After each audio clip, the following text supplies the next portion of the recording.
Alors, sur du don, oui, il y a un travail de communication qui va être beaucoup plus important. Ça, c'est une évidence. Sur du prêt, globalement, ça se passe assez facilement et on a moins besoin de pédagogie.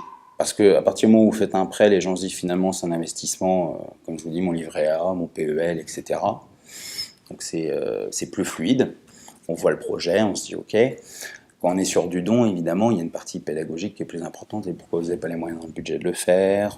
On a les baisses de dotation, et puis on a dû financer telle opération pour l'école, qui fait qu'on est obligé de décaler le financement les réparations de l'église, par exemple. Enfin voilà.